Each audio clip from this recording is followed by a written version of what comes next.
welcome to my channel. Today we are going to look at Rain Fell Like Nivsa, true story. On September 8, 1997, a freak accident occurred in Yokosuka, Japan. It was around 10 p.m. when people began to hear a noise like heavy rain. But when they looked out their windows, it was clear that the sky was not overcast and no rain was falling. Suddenly, the ground began to shake. People ran outside in terror, only to be met by a wall of water that was over 60 feet tall. The wall of water was made up of thousands of 1-inch diameter metal rods, and yes, they were all pointed at deadly angles.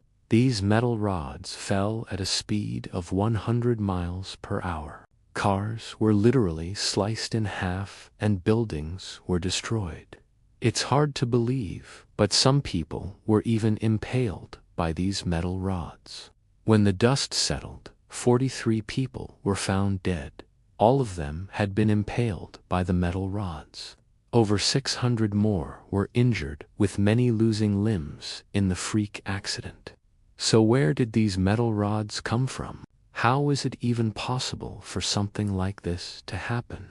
The answer is a small fishing boat. Earlier that day, the captain of the fishing boat had found a large amount of scrap metal in the ocean. He figured he could make a quick buck by selling the scrap metal. So he put the metal on the deck of his ship and covered it with a tarp. Unfortunately, the tarp was not secured properly, and as the ship sailed through the ocean, the tarp began to fly off. The wind snatched the tarp and flung it onto the shore, along with all of the scrap metal. The next morning, workers arrived at the port and were horrified to see the destruction that had occurred overnight. They immediately set to work trying to clean up the mess, but it was too late. The damage had already been done.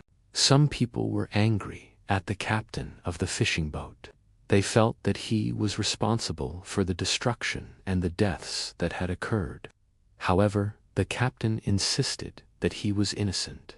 He claimed that he had no idea that the tarp had come loose. He also offered his condolences to the families of the victims.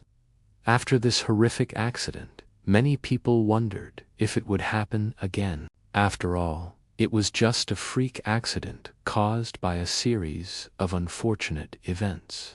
However, it appears that this was a once-in-a-lifetime type of disaster. Even so, it serves as a reminder to always be prepared for anything. You never know when a freak accident might occur. Now, it's time to hear from you. What do you think caused this freak accident? Let me know your thoughts in the comments. As always, thanks for watching. If you enjoyed the video, please hit the like button